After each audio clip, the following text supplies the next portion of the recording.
일부 예배 마치고 막 내려가는데 성도 한 분이 올라오시면서 목사님 저 5주째 베들교회 나오고 있어요 라고 말씀하시더라고요. 그래서 너무 마음이 기뻤습니다. 여러분들이 오늘 이제 처음 오신 분들도 계신 걸로 알고 있는데, 처음 오신 분들, 또 교회 오신 지 얼마 안 되신 분들, 오래전부터 베들교회 가족이었던 여러분들, 다시 한번 주님의 이름으로 환영합니다. 자, 오늘 우리가 계속 특별한 날이지만 계속 우리가 해왔던 그 말씀 시리즈로 한 걸음 더 나아가서 두 번째 시간 행간 묵상, 그동안에 우리가 알고 있었던 말씀, 그 사이사이 속살 뒤에 숨겨져 있는 그런 말씀들을 우리가 한번 묵상해 보자라고 하는 의도로 시작한 시리즈 행간 묵상 두 번째 시간인데요. 오늘 그 말씀의 제목을 한번 따라해 보겠습니다. 이스라엘의 귀신은, 사투리로 구신하셔도 좋습니다. 이스라엘의 귀신은 수영을 못한다. 수영을 못한다. 이게 맞을 것 같습니다. 이스라엘의 귀신은 수영을 못하나? 라고 하는 제목을 가지고 여러분과 함께 오늘 은혜를 나누려고 합니다. 자, 오늘 말씀 본문, 굉장히 예수님의 여러 가지 말씀 가운데 우리의 흥미를 자극합니다. 그냥 귀신이라는 이 첫 단어 하나만 가지고도 벌써 야, 이게 무슨 얘기지? 여러분이 궁금증을 갖게 될 겁니다. 우리가 읽었던 말씀 읽으셨는데 길지 않은 말씀이니까 다 읽으시고 도대체 이게 무슨 뜻일까? 라고 하는 궁금증을 가지고 계시는 여러분들을 위해서 제가 제 나름대로의 해석이 담긴 이야기를 들려드리면서 오늘 말씀을 생각해 볼까 합니다. 어떤 사람이 집이 하나 있었어요. 근데 그 집에서 꼭 살 필요가 없어서 그 집에 세를 놨습니다. 세입자가 하나 들어왔어요. 사실은 우리가 이렇게 세를 줄 때 그 세입자가 누군지 자세히 알지 못하잖아요, 그죠? 그래서 필요에 따라서 세입자가 하나 들어왔는데, 이 세입자가 갑자기 그 집을 자기 집인 양 그렇게 사는 겁니다. 근데 이 세입자가 굉장히 더러워요. 지저분합니다. 집을 막 쓰는 거죠.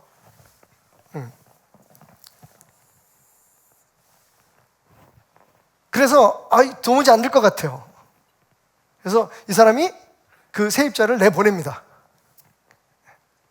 내보내고 집을 청소하고 수리하죠. 엉망진창으로 만들어놨으니까 새 집으로 만듭니다. 그래놓고 부동산에 이제 새로운 세입자를 얻기 위해서 신청을 해놨는데 사람이 안 오는 거예요. 그래서 오랫동안 깨끗하게 정리가 돼 있었지만 세입자를 얻지 못했습니다. 그러다 어느 날 부동산에서 연락이 오는 거죠. 새로 온다는 사람이 있습니다. 세를 얻겠다고 합니다. 얼마나 기뻤는지 누군지 보지도 않고 계약서를 썼어요. 그리고 이사하는 날 딱 가봤더니 그 사람이 누구냐? 그 사람이 원래 그 귀신, 죄송합니다. 그 세입자였어요. 근데 이번에는 이 예전에 그 세입자가 들어오면서 저보다 더 악한 귀신 세입자 7을 더 데리고 들어온 거예요. 그러니까 이 지저분하고 엉망진창인 세입자 8명이 들어오게 된 거죠. 그러니 그 집의 형편이 어떻게 됐겠습니까? 나중 형편이 전보다 심하게 되리라. 자, 이야기에 대한 해석은 끝났습니다. 여러분 이제 대강 무슨 얘기인지 아시겠죠? 그런 얘기구나.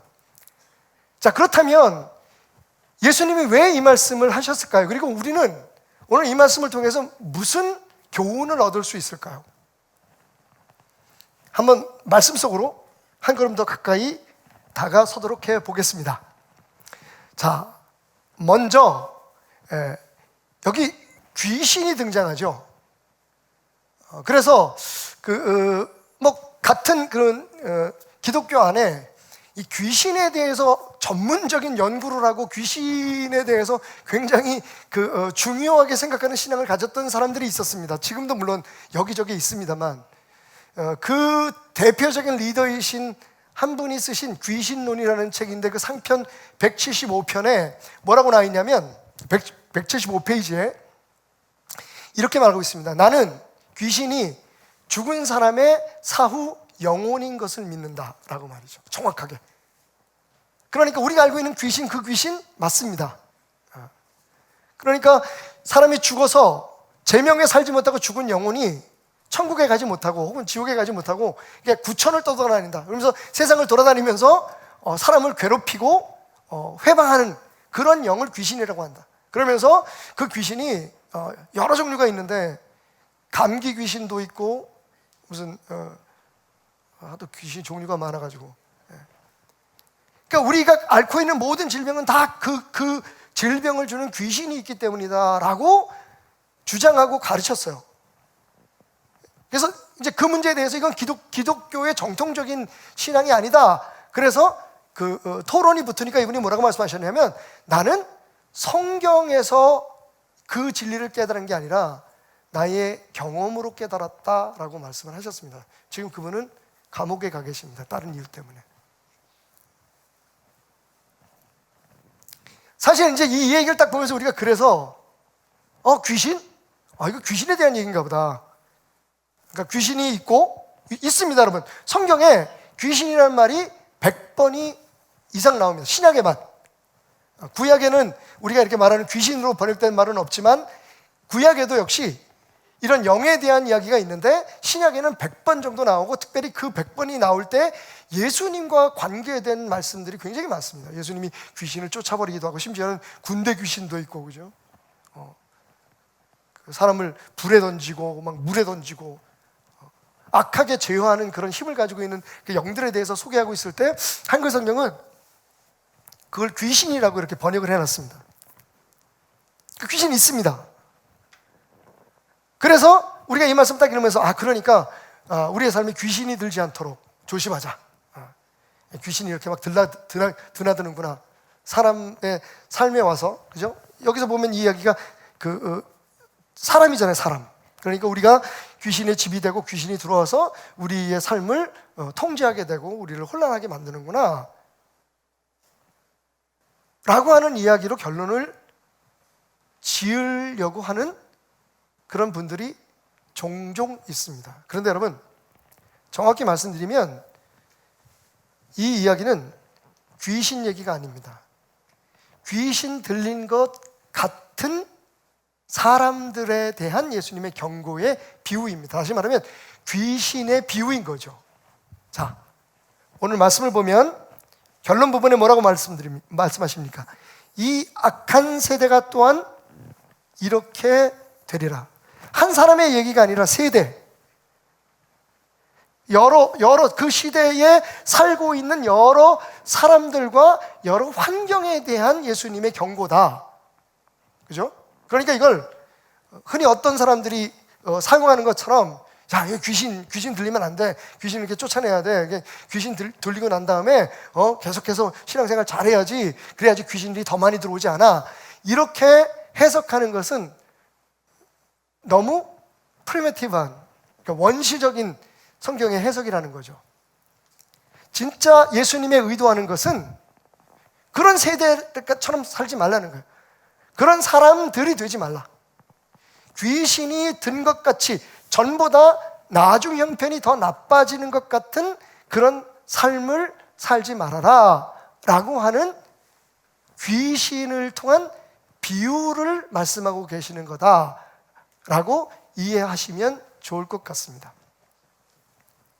자, 그렇다면 귀신에 대해서 좀 더 알아볼까요? 왜냐하면 이게 비유의 말씀이지만 이 귀신을 알아야 비유를 알 수 있는 거죠. 그죠? 우리가 낯 놓고 기역자 모른다라는 말이 있죠. 낯을 모르는 사람은 기역자를 당연히 모릅니다. 낯 놓고 기역자 모르는 거 맞아요. 낯이 뭔지를 모르면 기역자가 뭔지도 모르겠죠. 그죠? 마찬가지로 귀신의 비유를 통한 예수님의 교훈이지만 귀신의 비유를 사용하셨으니까 귀신이 뭔지, 이 귀신이 어떤 역할을 하는 건지 그걸 알아야 귀신이 든 것 같은 세대가 어떤 건지 우리가 규정을 할 수가 있잖아요. 그래서 귀신에 대해서 먼저 알아보겠습니다. 귀신 혹은 구신은 예, 제일 잘 설명해 주는 데가 요한계시록 12장 9절의 말씀인 것 같아요. 여기 다 나와 있어. 귀신의 족보가.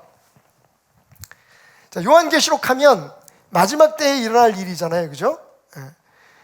거기에 뭐라고 말씀이 되어 있냐면 큰 용, 먼저 큰 용이 등장합니다. 그리고 그 큰 용이 옛 뱀이다라는 것을 우리가 알 수 있습니다.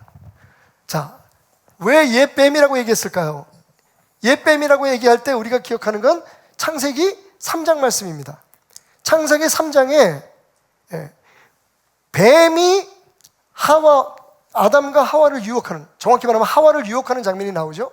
근데 그 뱀이 우리는 진짜 뱀이 아니라 사탄이었다라고 이야기합니다. 그러니까 세상 끝에 가서 이 사탄이 다시 등장하는데 여기 분명히 말하고 있기를 이 옛뱀이 누구냐면 사탄이라는 겁니다. 히브리 말로 사탄은 그대로 음역을 한 거고요. 영어로 그냥 사탄, 우리가 아는 그 사탄 맞습니다. 근데 이 사탄이 뭐라고 불려요? 곧 마귀라고도 하는, 그러니까 사탄을 또 다른 말로 뭐라고 부르냐면 마귀라고도 부른다라고 이야기하고 있습니다.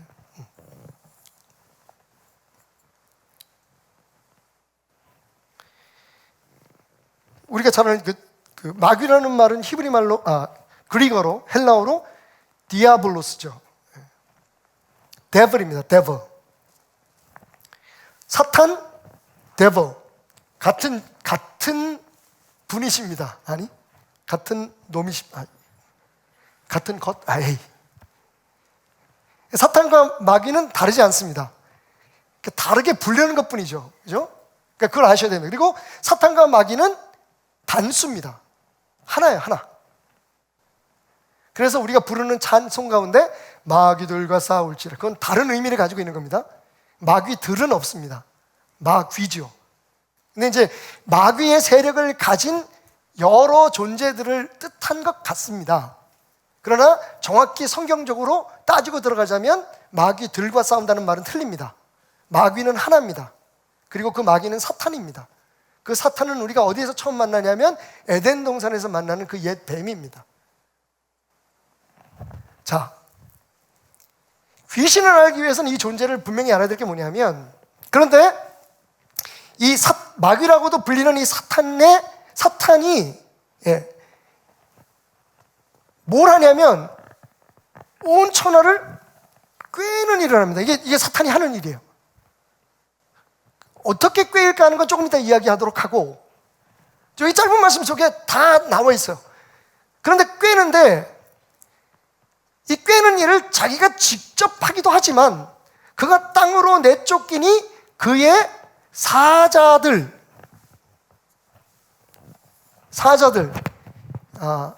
이게 그릭에서는, 헬라어에서는 앙겔로스라는 말로 표현되고 있습니다. 엔젤. 영어로 정확히 엔젤로 번역되고 있습니다. 천사. 그 천사들도 그와 함께 내쫓겼다. 자, 그러니까 여기서 우리가 알 수가 있는 건 사탄이라는 존재가 있었는데 이게 천사하고 관계가 되는 거예요. 그런데 이 사탄이 무슨 이유인지 모르지만 쫓겨났어요. 그래서 하나님의 대적이 됩니다. 하나님의 일을 방해하는 그런 존재가 되는데, 그 방해하는 존재가 하는 일이 뭐냐면 온 천하를 꿰는 거예요. 온 천하에 돌아다니면서 사람들을 회방하고 혼동시키고. 그러면 뭘 하느냐? 자, 이 사자들이 귀신인데, 우리 번역으로 말하면 귀신으로 번역되어 있는데, 이 귀신이라는 말은 성경적인 그런 용어로 말하면 다이몬입니다. 디몬스. 네. 그러니까 지금 이제 우리가 배운 이름들이 사탄, 히브리어, 그다음에 디아블로스, 마귀. 그러니까 사탄과 디아블로스는 같습니다. 그리고 이 사탄과 디아블로스, 그러니까 사탄의 졸개들이 있는데, 사탄이 부려서 실제적으로 일을 시키는 그런 존재들이 있는데, 그 존재들을 우리는 뭐라고 하냐면 디몬이라고 합니다. 악마라고 부르죠, 우리 보통. 혹은 악한 영이라고 부르는데, 그들이라는 겁니다. 근데 그게 천사들이라고 번역되는 건 재미있는 일이죠. 왜 그런지 여러분들이 아시게 될 텐데, 다음 구절을 보면, 말씀은 여기까지만 일단 우리가 보도록 하겠습니다. 이사야서 14장 12절부터 15절 보면 바로 그 사탄이 어떻게 사탄이 되었는지를 설명하고 있습니다. 무슨 잘못을 하나님 앞에 졌기 때문에. 12절 보니까 너 아침의 아들 계명사가, 모닝 스타라고 표현되고 있는 이 말은 우리가 잘 아는 루시퍼라고 하는 천사장을 얘기합니다. 루시퍼 우리 많이 쓰죠, 그죠? 네. 거부할 수 없는 이름은 루시퍼. 이건 소리구나. 어쨌든 제가 그쪽에는 아직 좀 익숙하지가 않아서. 루시퍼라고 하는 이름을 가진 천사장입니다. 천사라면 하나님이 창조하신 창조물이잖아요. 근데 이게 영적인 존재입니다. 우리 육적인 우리 인간과 같은 존재가 아니라 영적인 존재인데 종종 사람의 모습으로 나타나기도 합니다만, 루시퍼라고 하는 천사장이 있었는데 그 천사장을 우리 성경에는 계명성이라고 번역하고 있습니다. 영어 성경에는 모닝 스타라고 부르고 있고요. 이게 무슨 짓을 했느냐? 어찌 그리 하늘에서 떨어졌으며 너 열국을 얻은 자여 어찌 그 땅에 찍혔는고. 그러니까 원래 가지고 있던 권위와 권세가 굉장히 컸던 존재였다는 것을 알 수가 있는데, 결과가 어떻게 되냐면 하늘에서 떨어져 버렸다는 거예요. 추락했다는 거죠. 타락했다는 거죠. 그 이유가 뭐냐? 자, 여기 잘 나와 있습니다. 이 부분을 잘 이해해야 될 게 뭐냐면, 마귀가 그 짓을 하면 그 마귀의, 그 사탄의 졸개인 귀신들이 하는 일이 뭔지를 알 수가 있죠. 그죠? 네가 내 마음에 이르기를, 루시퍼가 뭐라고 얘기하냐면 내가 하늘에 올라 하나님의 무별 위에 내 자리를 높이리라. 이게 무슨 얘기예요? 내가 하나님보다 높아지겠다는 얘기잖아요. 그죠? 내가 북극 지폐의 산 위에 앉으리라. 그러니까 굉장히 그 하나님보다 높은 그런 권력과 권위를 자기가 자랑하겠다는 얘기예요. 그러면서 말하기를 가장 높은 구름에 올라가 지극히 높은 이와 같아지리라. 이 말 어디서 많이 들어봤죠, 여러분? 여러분, 옛뱀이라고 하는 사탄이 처음 우리 인간을 유혹할 때 했던 말 기억하십니까? 안 들어서 모르겠다고요? 성경에 기록되어 있죠? 뭐라고 하면 너 이거 먹으면 어떻게 된다고요? 네가 하나님처럼 되리라. 신처럼 될 거다라고 얘기를 했어요. 그 의도를 아시겠죠? 사탄이 뭘 하려고 하는지. 공범을 만들려는 게 우리를. 왜냐면 하나님이 가장 싫어하는 게 그거기 때문에. 그러니까 하나님이 싫어한다 그러면 또 거기도 좀 우리가 좀 깊은 인사이트가 필요합니다. 이해가 필요한데, 우리가 나 그거 싫어 이런 싫어하는 게 아니에요. 그러니까 하나님과 공존할 수 없는 게 바로 하나님처럼 되려고 하는 의도입니다. 시도입니다. 저는 이것을 원죄라고 해석합니다. 그러니까 원죄는 선악과 따먹는 행동이 아니에요. 그리고 그 선악과를 따먹으면 말미암아 하나님과 분리된 그 상태가 아니에요. 원죄는 정확히 말하면 내가 하나님이 되려고 하는 것. 그게 원래 사탄의 죄였고, 그걸 인간에게 속여서 주입시키려고 했던 것이 사탄의 계획이었습니다. 그래서 어떻게 됐어요? 네가 수월, 여기서 지옥입니다. 지옥 곧 구덩이 맨 밑에 떨어짐을 당하리로다. 그 사탄의 최후에 대해서 이야기합니다. 다시 돌아갈까요? 자, 그러니까 이 사자들이 하는 일은 뭘까요? 바로 그 일입니다. 계속해서 이 사자들, 이 사탄들, 다시 말하면 죽은 우리 징조 할아버지의 영이 아니라, 그 혼이 아니라, 성경에서 말하는 귀신은 말씀드린 대로 사탄의 졸개들이에요. 루시퍼가, 사탄이 원래 천사였었는데 이 천사가 타락해서 하나님 앞에 저주를 받을 때에 그 루시퍼와 함께 타락한 천사들을 얘기합니다. 그래서 여기 fallen angels, 천사들이라고 표현하고 있는 거예요. 그래서 여러분, 재밌는 게 디모놀로지도 있습니다. 그러니까 마귀에 대해서 공부하는 공부도 있는데, 그 신학을 공부하다 보면, 그런데 사실은 그게 어디에 포함되어 있냐면 엔젤로지라고 하는 천사론 안에 포함되어 있습니다. 그러니까 마귀를 공부할 때 천사를 함께 공부해요. 왜냐하면 마귀가 원래 천사였기 때문에. 그러니까 천사가 다 좋은 건 아니죠. 천사 중에는 fallen angel들이 있다.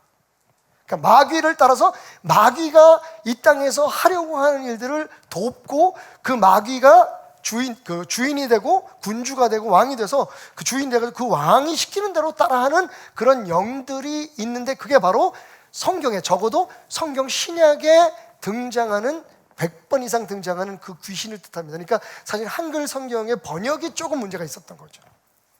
영어 성경에는 wicked spirit,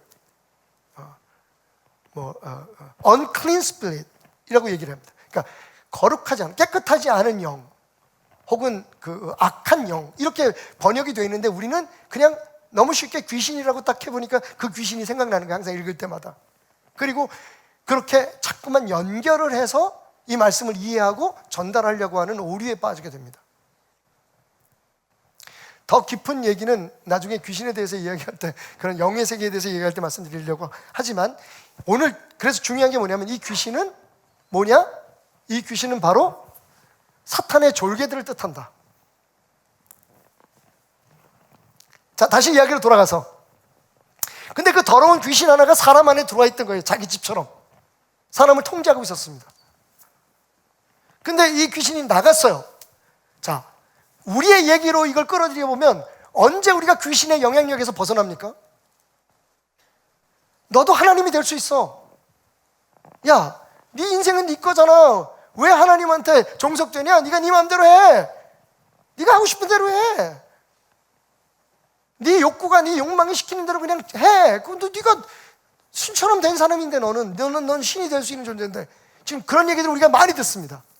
이제 그런 영향력에서 벗어나는 순간이 우리에게는 언제냐? 귀신이 나갔다.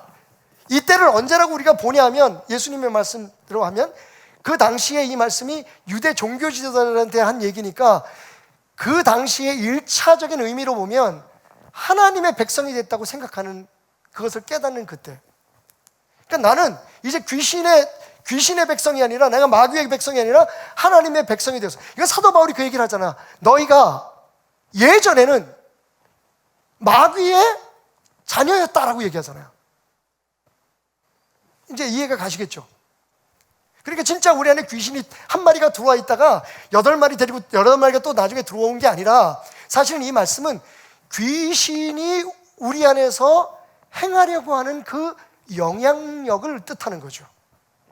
우리 하나님은 모를 때, 하나님이 주인이 아닐 때, 예수 그리스도를 우리가 주여 주여 부르지 않을 때, 그리스도인이 되기 전에 우리는 우리 안에 있는 하나님 되려고 하는 그 모든 귀신이 우리를 혼동으로 빠뜨리게 하고 우리를 유혹하는 그 영향력 속에서 살았던 사람들이라는 거예요.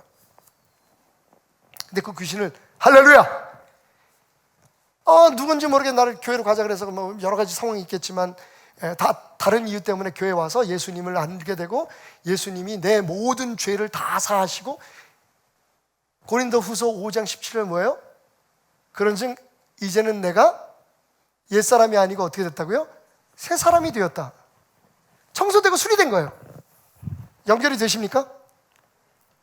우리가 예수 그리스도의 사람이 되면서 소위 귀신이 장악하고 있었던, 그래서 우리 안에서 일어나고 있었던 영향력, 실제적으로 귀신이 들어와 있는 게 아니라 귀신 된 것처럼 살았던 것들 있잖아요. 그게 뭡니까? 내가 주인 되는 거야. 내가 하나님대로, 내 마음대로, 내 뜻대로 원하고, 그랬는데 하나님을 알고 나니까 그게 아닌 거지. 나는 예수 그리스도의 피값으로 산 존재가 되고, 그런데 나는 새로운 존재가 된 거야. 빈집과 같이 된 거예요. 근데 그 빈집과 같은 존재를 그냥 내버려 두면 안 된다는 거예요. 그러니까 그리스도인이 됐다고 해도, 하나님의 사람이 됐다고 해도 거기서 끝나는 건 위험하다는 겁니다. 더 위험하다는 거예요.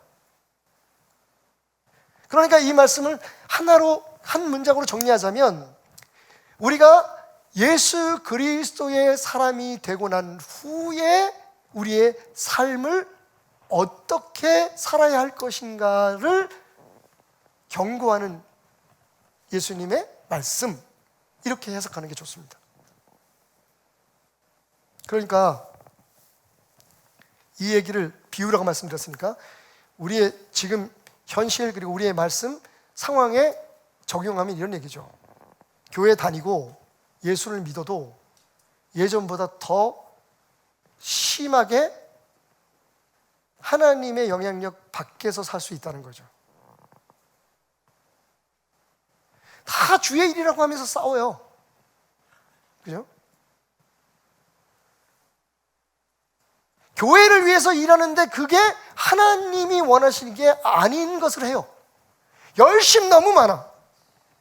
막 마치 진짜 자기 삶의 모든 걸 다 바칠 것까지 드리는데 이게 사실은 따지고 보면 하나님이 주인된 삶의 결단이 아니라 내가 자의적으로 이렇게 하면 하나님이 기뻐할 것 같아. 그게 내가 하나님이 되는 거예요.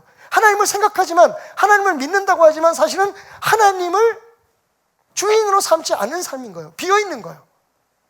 그 비어있는 안에 여러분 더 많은 욕구와 욕망들이 생겨요. 예수 믿기 전에는 솔직히 교회 안에서 갖게 되는 우리의 그런 그 어떤 잘못된 욕망이나 욕구 같은 것들이 없었잖아요. 그때는 하나님을 모르고 예수님을 몰랐으니까 그냥 우리가 원하는 대로 그냥 우리 안에서 시키는 대로 그냥 하면서 살면 돼요. 왜? 내가 주인이니까. 사탄은 그걸 되게 좋아했죠. 근데 어느 날 갑자기 이 사람이 딱 가서 십자가 앞에 무릎 꿇고 주여 내가 이제 주님의 사람이 되겠습니다. 내 삶을 주관하여 주옵소서 고백을 했는데 그럼 나중에 가보니까 여전히 아직 비어있어. 말만 그랬겠지. 아씨 나 괜히 나왔네. 이번에 들어갈 때 혼자 들어가면 안 되겠다. 그리고 7명 귀신을 데리고 들어온다는 거예요. 그러니까 그 자기 뜻대로 살려고 하는 그 내 마음의 영향력이 8배로 커졌다는 얘기예요. 왠지 모르게 저는 말씀을 준비하면서 제 마음이 찔렸습니다. 이게 오늘 이 시대에 우리 교회들을 이야기하고 있는 것은 아닐까? 우리 성도들의 삶을 이야기하고 있는 것은 아닐까? 그리스도인이 된다는 것, 하나님의 사람이 된다는 건 우리 입으로 고백하는 것처럼 하나님이 내 삶의 주인이 되는 거거든요. 근데 그걸 알았어. 그걸 배웠어. 그리고 그렇게 했는데 결정적으로 하나님이 내 삶의 주인이 안 된 거예요. 지금 비어있는 거예요. 그리고 오히려 더 다른 욕심들이 더 강해지는 거예요. 하나님보다 더 높아지려고 하거나 자기가 하나님의 영광을 차지하려고 하거나 내 뜻대로 내 마음대로 모든 것이 다 되어 가야만 그것이 만족스럽고, 하나님의 말씀이 아니라 아까 귀신론을 주장했던 그분처럼 하나님의 말씀이 기준이 아니라 내 경험, 내 생각, 내가 오직 옳다고 생각하는 대로 그냥 지금 살아가는 거예요. 예수를 믿지만 주님의 말씀이 내 삶을 장악하지 않고 주님 뜻대로 살려고 하는 생각이 별로 없고 여전히 모든 것들이 다 내 생각이고 내 기대고 내 방법인 거예요. 그러니까 그때가 사실은 더 나쁘다. 저는 이 말 전적으로 동의해요. 자, 이 12장 전체에 무슨 얘기가 있냐면 예수님의 제자들이 배가 고파가지고 그 밀알을 따먹었어요. 그랬더니 안식일 날 말이지 그걸 따먹는다고. 또 병든 자가 있어서 예수님께서 고쳐주셨어요. 그날이 안식일이야. 그랬더니 또 종교지들이 말하는 게 네가 하나님의 나라에 이런 일을 할 수가 있느냐고. 예수님이 답답해서 이런저런 말씀하시면 맨 마지막에 뭐라고 말씀하세요? 야, 안식일의 주인이야 내가. 너희들에게 있어서는 나를 인정하고 나를 받아들이는 게 우선이지, 나를 기억하고 내가 주인 되게 하기 위해서 너에게 주어진 안식일의 법을 먼저 찾는 건 이건 선우가 바뀐 거야. 또 뭐라고 말씀하시냐면 너희들이 기다리는 메시아가 바로 나다라고 얘기를 하세요. 그 마지막에 우리가 읽었던 그 45절 그 다음 뒷부분에 가면 예수님이 정말 짜증을 내시는, 난 분명히 난 확신할 수 있어요. 예수님이 짜증 내신 거야. 이런 사건이 있어요. 한 사람이 예수께 여짜오되 보소서 당신의 어머니와 동생들이 당신께 말하려고 밖에 섰나이다. 예수님께서 집을 나오셔가지고 사역을 하시니까 어머니 마리아와 동생들이 예수님을 찾아온 거예요. 그랬더니 예수님이 뭐라고 말씀하십니까? 누가 내 어머니면 내 동생들이냐? 좀 짜증내신 것 같지 않아요? 짜증이라니까. 짜증이네. 그러면서 뭐라고 말씀하시냐면, 그러니까 사실은 여러분, 이건 그들이 내 동생, 내 그 어머니가 아니다라고 거절하신 게 아니에요. 그 다음 행동을 보면 예수님의 의도가 분명히 나타나요. 내가 지금 원하는 건 육신의 부모, 육신의 형제가 아니다. 그러면서 말씀하시기를 나의 어머니와 나의 동생들을 보라. 거기는 제자들을 말씀 보시면 누구든지 하늘에 계신 내 아버지의 뜻대로 하는 자가 내 형제고 내 자매다. 그러니까 예수님의 의도는 분명한 거예요. 제가 이 말씀을 설교학할 때 이렇게 가르치면서 할 때마다 그 얘기를 해요. 물어봐요, 학생들한테. 그래서 예수님이 그 후에 형과 그 어머니와 형제들을 만났을까요? 안 만났을까요? 여러분, 저는 만났다고 생각해요. 왜냐하면 이게 의절하자고 한 얘기가 아니거든요. 교훈을 주신 거예요. 진짜 우리가 추구해야 될 건 하나님의 말씀대로 살면서 관계를 맺는 거다. 하나님 말씀 안에서 관계를 맺는 거다. 하나님이 아버지라고 하는 것을 우리의 삶에 실천하면서 하나님의 말씀을 실천하는 게 하나님의 아버지임을 우리가 살아내는 거거든요. 인정하는 거거든요. 아버지라고 매일 이름만 부르면서 필요할 때만 뭐 달라 그러고, 지난번에도 말씀드렸지만 아버지가 우리에게 시키는, 우리 생각해서 시키는 거, 우리 좋으라고 하는 걸 다 거절하면 그게 아버지를 아버지로 인정하는 거냔 말이에요. 그죠?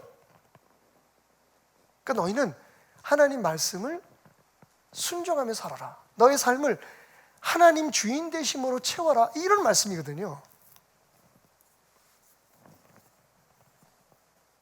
안 그러면 어떻게 된다고요? 네 욕심만 커져. 네 안에 욕망이 더 자라나서, 심지어는 교회를 다니고 예수를 믿고 직분을 얻었는데 그것 때문에 또 새로운 욕심들이 생기는 거야.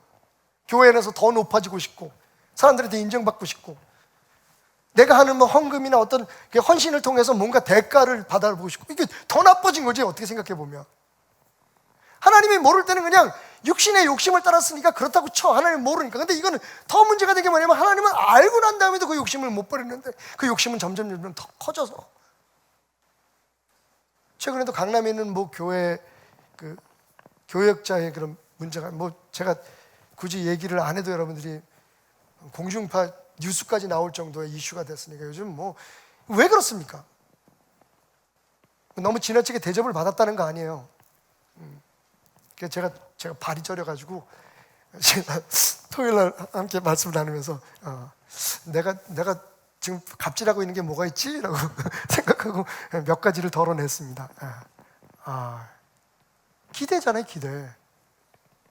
그 신분에 맞는 기대가 있잖아요. 기준이 달라진 거잖아요. 하나님이 우리의 아버지가 됐으면 우리의 삶은 당연히 하나님의 자녀다운 삶이 되어야 되는 거잖아요. 근데 예수를 믿고 그분을 주여 주여라고 부르면서도 하나님이 주인이 안 되는 삶을 사는 거예요, 지금. 그러니까 세상 사람들이 볼 때 예수 믿는 사람이 왜 저래? 교회가 왜 저래? 목사가 왜 저래? 라는 말이 나오는 거예요. 더 나빠진 거예요. 자, 귀신에 대해서 얘기했고, 이 얘기에 왜 귀신이 들어가는지, 귀신의 의미가 뭔지를 우리가 어느 정도 이해했다고 생각하고 넘어가도 되겠죠? 뭐 저녁에 예배도 없는데 계속 가든지. 이것도 협박이라고. 아유, 바보. 갑질을 하고 있어. 자,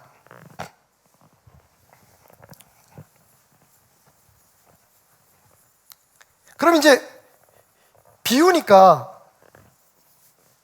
예수님이 귀신을 통해서 지금 우리에게 이런 삶을 살면 안 돼. 귀신 들린 것 같은 삶을 살면 안 돼. 귀신이 장악한 것 같은 그런 삶이 너희 안에 머물러 있으면 안 되라는 것을 말씀하셨으니까, 이제 예수님이 말씀하신 귀신에 대한 이야기의 행간을 좀 들어볼 필요가 있죠. 재밌어요.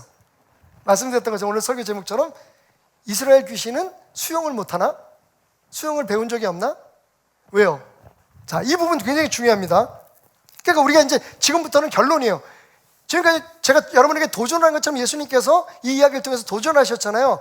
거기서 우리가 이제 결론을 끌어내야 돼요. 그래서 어떡하란 말이야. 그죠?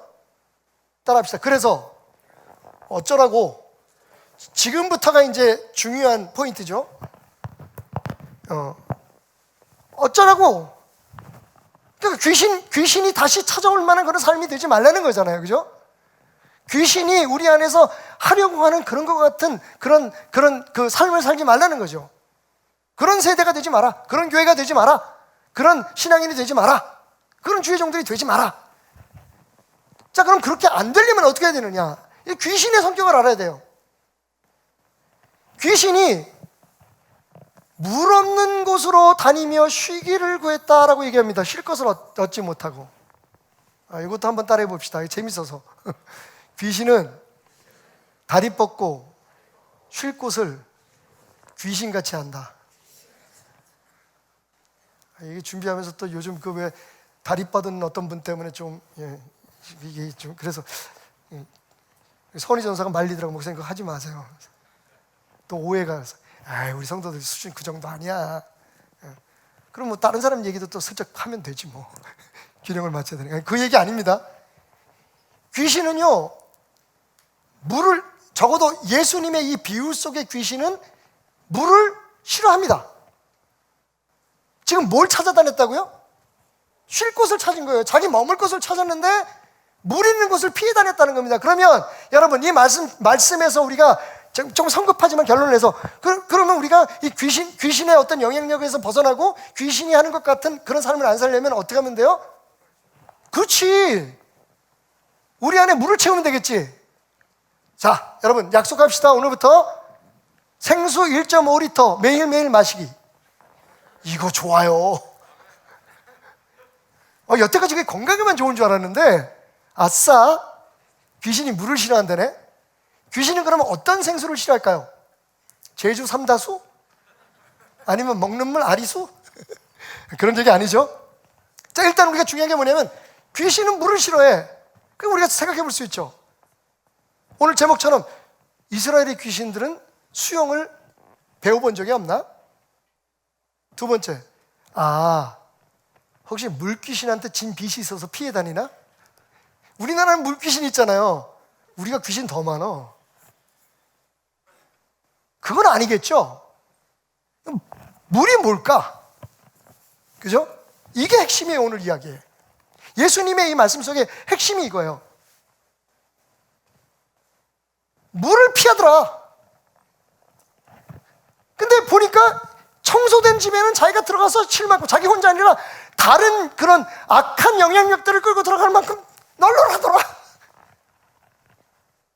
그 당시에 유대인들, 종교인들이 그랬고, 지금 이 세대가 혹시 그렇지 않느냐라고 우리가 이 말씀을 보면서 질문할 수가 있는 거예요. 내가 그렇지 않느냐? 그럼 물이 뭐지? 단순하게 말하면 아까 여러분들이 대답하신 것처럼 우리 안에 물을 채우면 돼요. 근데 그게 진짜 water, H2O가 아니라 물이 뭘까? 이 말씀을 들었을 때 유대인들이 물을 뭐라고 생각하고 있는지, 유대의 문화 속에 물이 영적으로 무엇을 의미하는지를 아시면 되잖아요, 그죠? 물은 뭘까요? 성경에 물에 대한 이야기는 귀신 얘기보다 훨씬 많습니다. 물, 이사야 55장 1절부터 3절 잘 아시는 말씀입니다. 오호라, 너희 모든 목마른 자들아 물로 나오라. 돈 없는 자도 오라. 너희들 와서 사 먹되 돈 없이 값 없이 와서 포도주와 젖을 사라.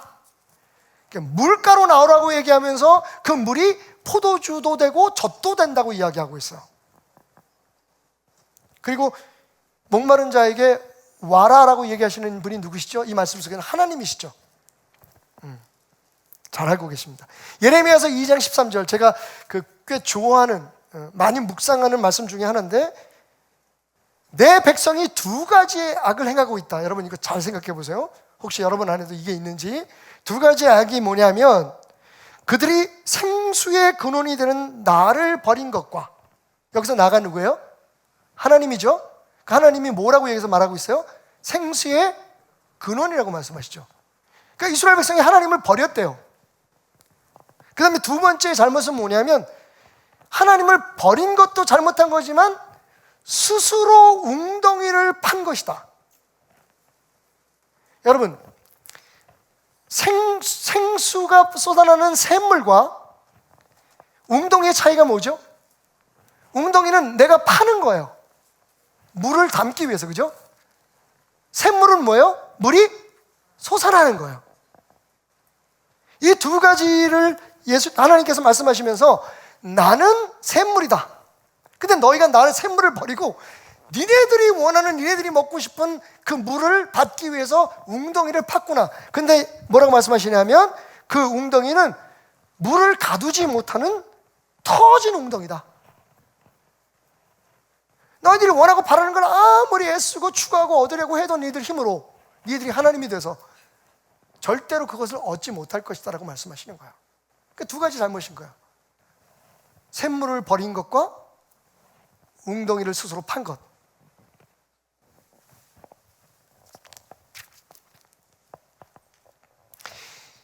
그렇게 구약에서 말씀하시고 있는 이 물에 대해서 신약에 예수님이 뭐라고 말씀하시냐면 요한복음 4장 13절 14절 잘하는 말씀이에요. 역시 예수께서 대답하여 이르시되 이 물을 마시는 자마다 다시 목마르지 아니하려니와. 물 얘기가 나와. 그 물이 뭘까? 그래서 여인이 그 물을 나에게 주십시오라고 얘기하잖아요. 예수님 말씀하십니다. 내가 주는 물을 마시는 자는 영원히 목마르지 아니하리니 내가 주는 물은 그 속에서 영생하도록 솟아나는 샘물이 되리라.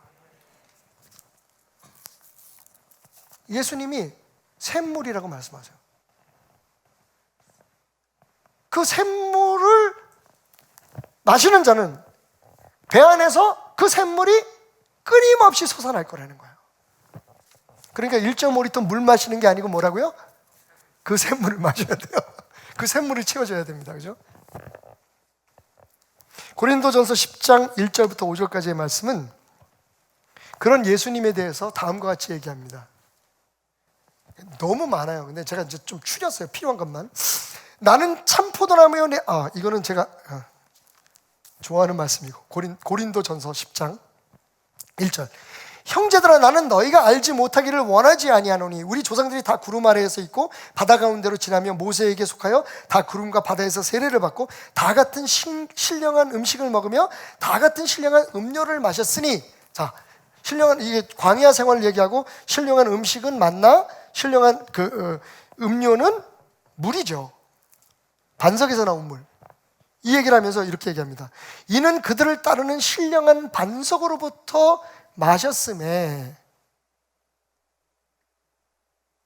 여러분 재밌지 않아요? 그들을 따르는 신령한 반석이라고 얘기해요. 쫓아다닌대 반석이. 와우. 전 이 말씀이 소름이 끼쳤어요.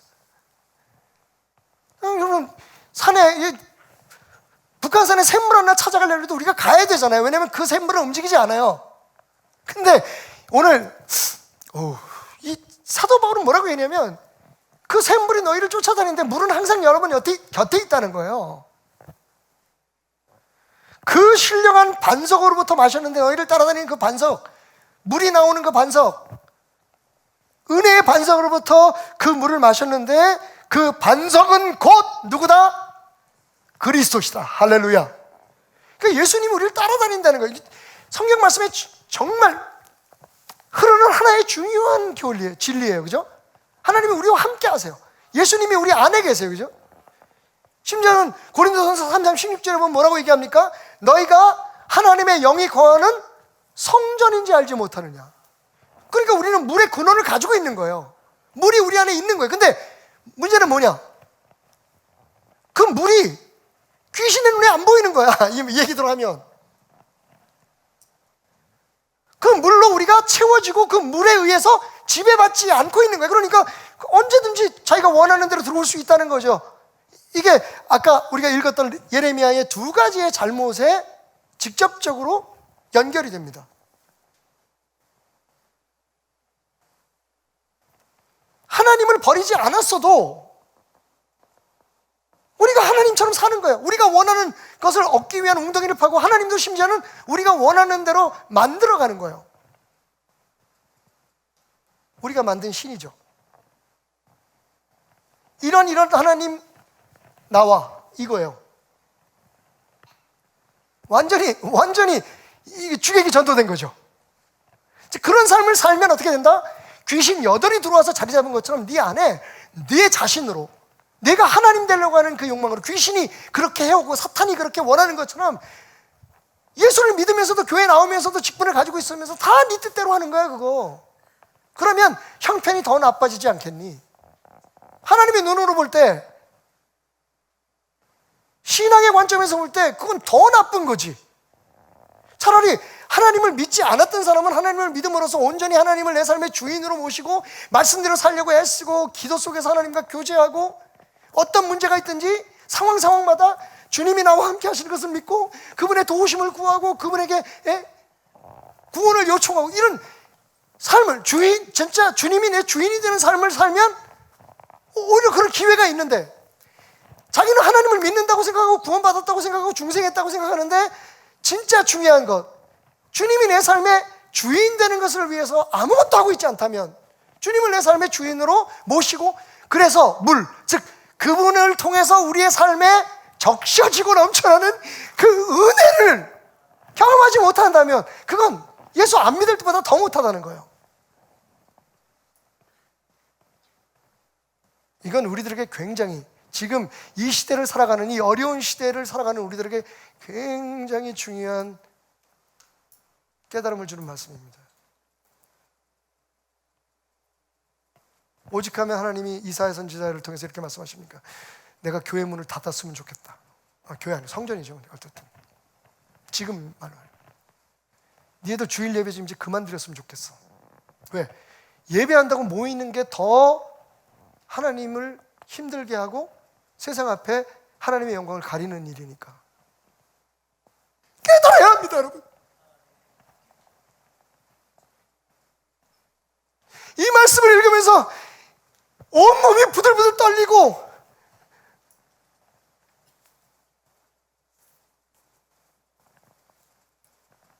감당할 수 없는 죄책감과 두려움에 사로잡혔던 저처럼 여러분, 이거 심각하게 받아들이셔야 됩니다. 하나님이 우리를 예배하기 위해서 만드셨고 우리의 찬송을 듣기 위해서 만드셨는데 너 찬송 그만해, 입 다물어. 너 하지마. 너희들 예배 그만. 누가 나 대신해서 제발 저 교회들 전부 다 엎어버리고 없애버렸으면 좋겠다. 어쩌면 지금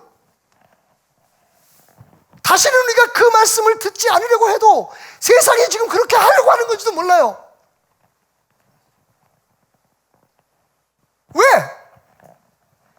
예수님을 믿고 하나님의 교회가 됐다고 하면서 하나님이 주인이 아니에요. 하나님의 말씀, 그 말씀에서 답을 찾으려고 하다못해 애쓸 듯도 없어요.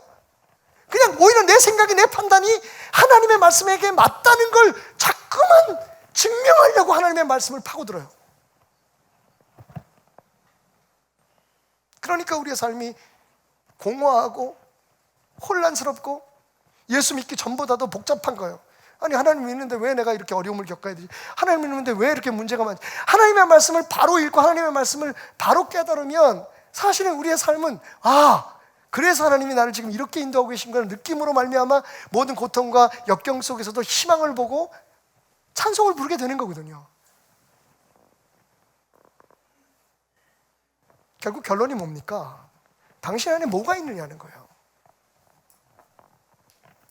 예수 믿어서 새로운 피조물이 된, 새로운 청소하고 수리하고 깨끗하게 돼서 새로운 삶을 살아야 된 당신의 삶, 그 집 안에는 도대체 지금 누가 계시냐는 거예요. 무엇이 있느냐는 거예요. 진짜 예수를 믿는 건 그래서 말 그대로 하나님이 내 삶에 하나님이 되고 예수 그리스도가 내 입술고 내 생각으로만 주님이 아니라 진짜 주님이 되어지는 삶을 살아가는 거예요. 우리의 힘으로는 완성할 수 없지만, 우리의 힘으로는 이룰 수 없지만, 여러분 그걸 깨닫지 않고 계속해서 우리가 우리 스스로의 웅덩이를 파는 삶을 산다면 그건 오히려 예수 믿는 것에 대한 더 많은 고통과 부작용들이 따르게 돼 있어요. 예수님 말씀하시네요. 나중 형편이 이전보다 더 심해질 거야. 이게 이 세대, 나를 믿는다고 하는 너희들에게, 하나님의 백성이 됐다고 하는 너희들에게 내가 하고 싶은 말이다. 너희 안에 물이 있니? 은혜가 있니? 저는요 아주 단적으로 그래서 여러분 이해하실 줄 믿고 제가 이렇게 여기 노트를 해놨는데 뭐라고 썼냐면요, 물은 은혜이고 사람이 마실 수 있는 하나님이다. 여러분 요한복음에서 예수님 그 말씀하시죠? 내 살 먹어라, 내 피를 마셔라. 내 피는 영생하게 하는 생명의 음료다.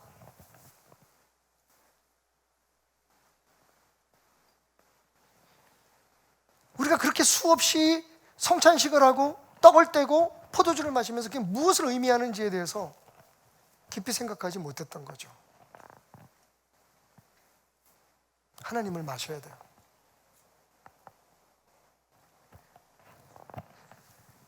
그 생수의 그는 귀신도 무서웠던 사탄아 물러가는 이런 거는 배우는데, 그렇게 해서 쉽게 물러간 사탄은 또 와요. 그죠? 우리 안에 사탄이 살 수 없는 환경을 만드는 거예요. 내 스스로가 하나님 되게 하려고 하는 그런 욕구와 그런 욕망들이, 그런 감정들이 우리 안에서 살아 있을 수 없도록, 쉴 곳을 찾지 못하도록 우리의 마음을 은혜로 매일매일 채우기 위해 몸부림치는 거예요. 찬양이 그거예요. 기도가 그래서 필요한 거예요.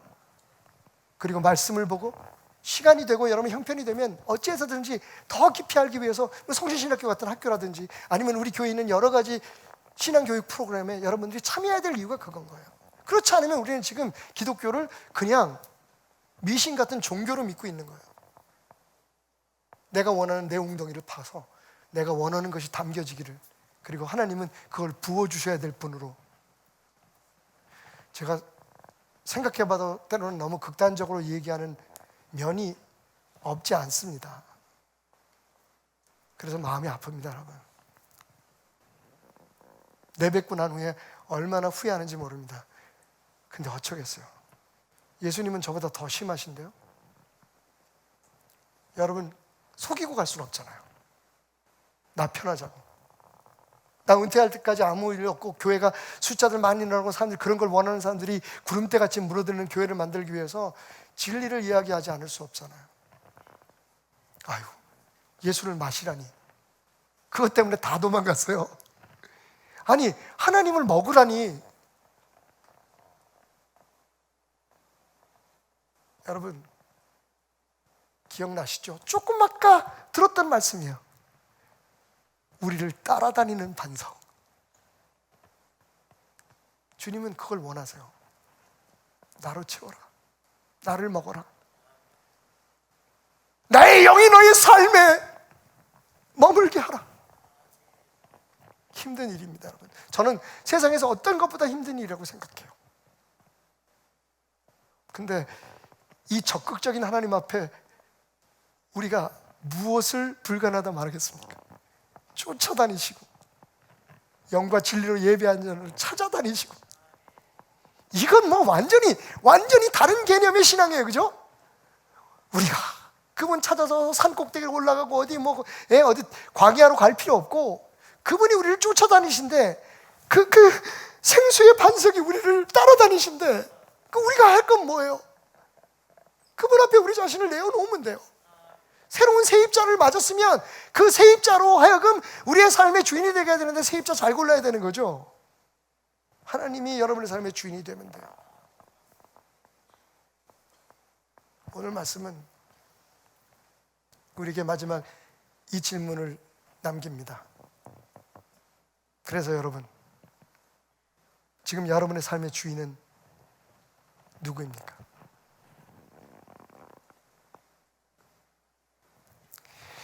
인도네시아의 아발라브 교회라고 하는 교회에 우리 김일겸 목사님하고 같이 그 세미나 때문에 간 적이 있었어요. 에디 레오라고 하는 목사님이 계신데, 영적 전쟁에 대해서 얘기하면서 이런 말씀을 하시는 거예요. 어떤 사람이 집이 있었다. 오늘 집 얘기 많이 나오네. 어떤 사람이 집이 있었는데 그 집에 10칸의 방이 있었습니다. 예수님이 찾아오셨어요. 그의 삶에. 너무 반갑고 감사해서 그 예수님을 그 10개의 방 중에 제일 좋은 방에 모십니다. 근데 그날 밤에 사탄이 찾아온 거예요.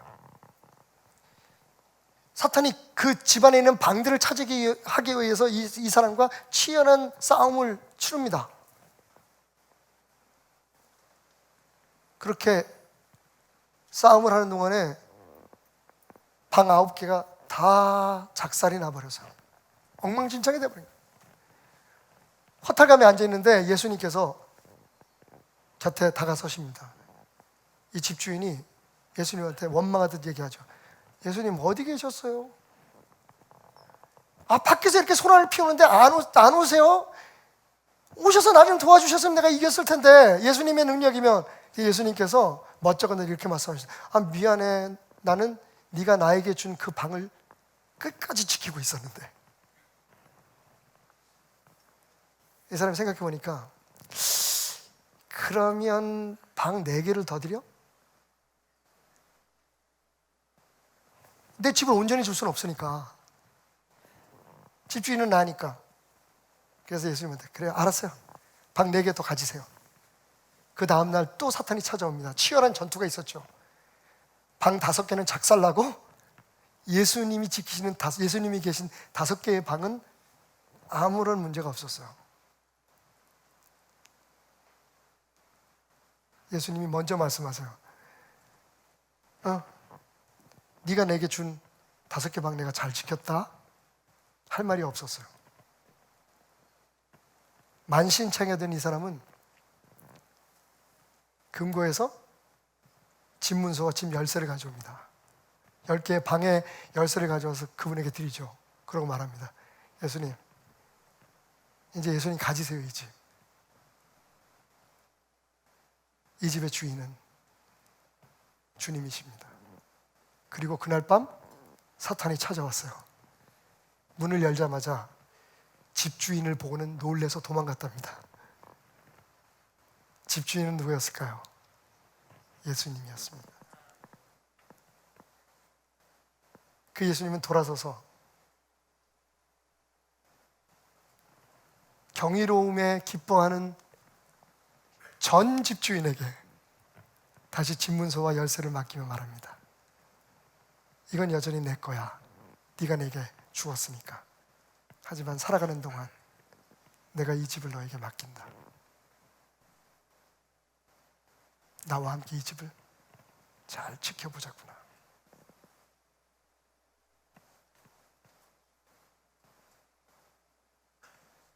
예수를 믿는다는 것의 의미가 무엇인지 이제 아셨길 원합니다. 은혜로 사세요.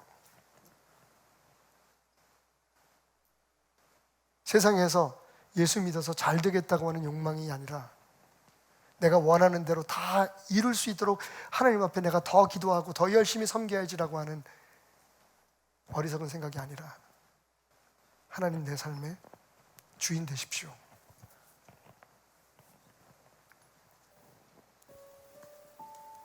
내 삶을 주님 앞에 열어드립니다. 귀신이 들어오기 전에 집주인 잘 정하십시오.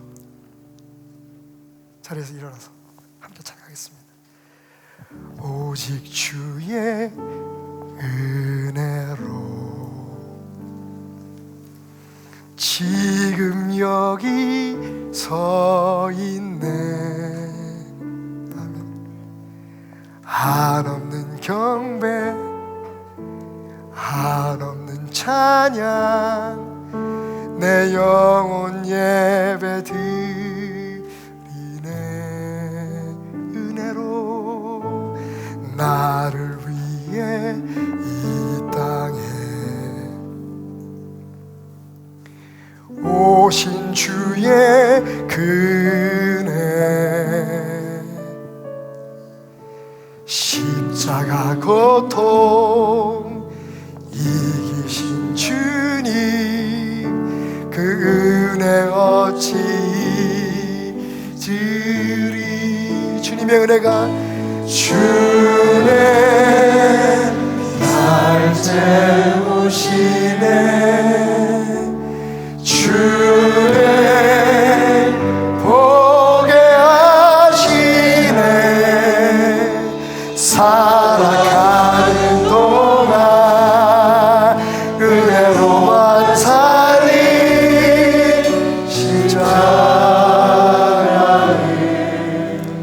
그렇습니다, 여러분. 은혜는 이사야 선지자를 통해 하나님 말씀하신 것처럼 돈 주고 노력으로 사는 거 아닙니다.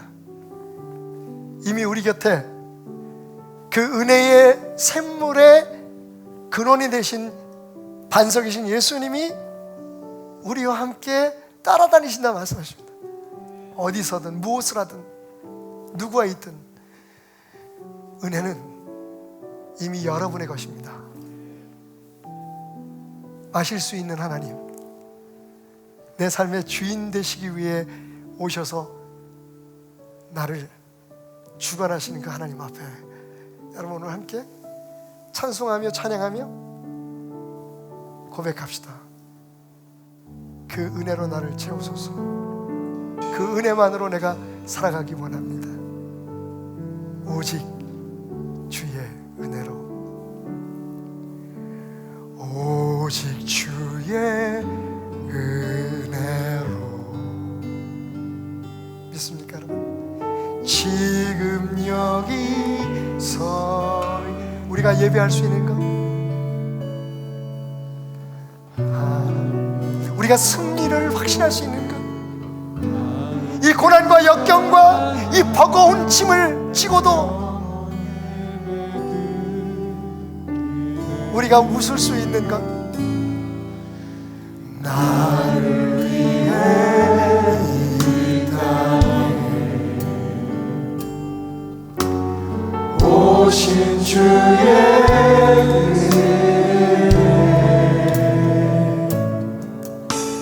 십자가 고통 이기신 주님, 은혜 어찌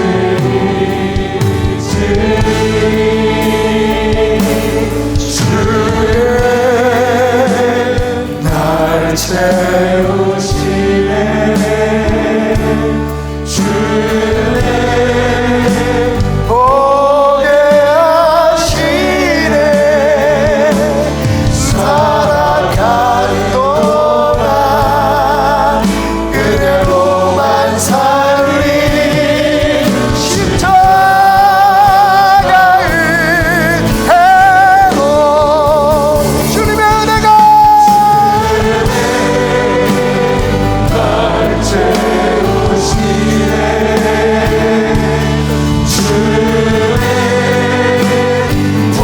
내 삶의 주님께서 하늘에 계신 우리 아버지여, 그 이름이 높임을 받으소서. 하늘에서 당신의 뜻이 이루어지는 우리의 삶에서도 이루어지기를 원합니다. 주님의 은혜로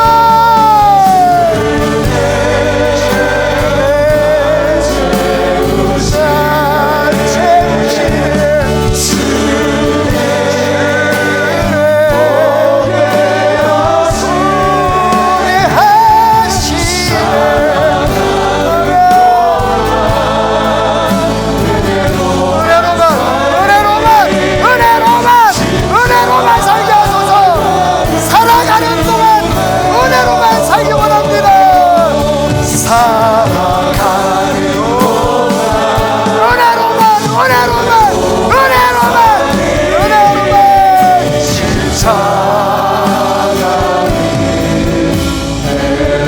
마지막으로 고백하겠습니다. 살아가는 동안 우리의 문제는 예수를 믿지 않는 게 아닙니다. 예수의 은혜가 우리의 삶의 주인 되지 않기 때문입니다. 우리의 문제는 성경을 몰라서거나 우리의 헌신이 부족하기 때문이 아닙니다. 하나님이 우리의 삶의 주인이 되지 않기 때문입니다. 주님, 이제 깨닫고 주님 앞에 드립니다. 우리의 삶을, 이 예배를, 눈물을, 우리의 숨과 맥박을, 그리고 물질을 하나님 받아주시고 두 손 높이 들어 잘하였다 칭찬하시고 축복하여 주옵소서. 마치 하나님 남의 것을 받는 것처럼 그렇게 우리를 축복하소서. 우리가 우리 거를 드리는 것처럼 잘못 알고 드렸지만 기대하지 않았던 것을 받으시는 것처럼 우리의 헌신과 우리의 희생과 우리의 물질을 받아주시고 축복하여 주옵소서. 살아가는 동안 그렇게 은혜에 젖어 살아가며 하나님이 주인 되심을 고백하며 살아가며 우리의 가정과 하는 일들 속에 하나님의 나라가, 우리의 자녀들 속에 자라나는 하나님의 꿈들을 보게 하여 주옵소서. 하나님, 교회를 위해 간절히 기도합니다. 이 교회가 하나님이 보시기에 합당한 교회, 괜찮은 교회 되게 해주십시오. 혹이 목사가 혹은 그 누가 잘못된 길로 인도하거든 주여, 주의 채찍으로 깨닫게 하사 주님 앞에 부끄럽지 않은 하나님의 사람들의 교회가 되게 하여 주옵소서. 올 한 주도 잘 이겨냈는데 다음 주도 잘 이겨낼 수 있기를 소원합니다. 무슨 일이 있어도 생명의 근원 되신 예수가 내 곁에 있으며 하나님의 영이 내 삶을 주관함을 기억하며 담대하게 살아내게 하소서. 예수 그리스도의 은혜와 하나님 아버지의 변치 않은 사랑과 성령님의 역사하심이 오늘 졸업한 자랑스러운 성신신학교 졸업생들과 그리고 저들의 뒤를 따르는 지학생들, 교수님들과 교직원들, 저들을 기도로 그리고 여러 가지의 모습으로 후원하고 헌신하는 베들교회 성도들과 그 가족들 위해 무엇보다도 하나님, 이 땅에서 주의 나를 보기 원하시는 하나님의 마음을 아는 대한민국 조국 교회들 위해 영원히 함께 하시기를 축원하옵나이다.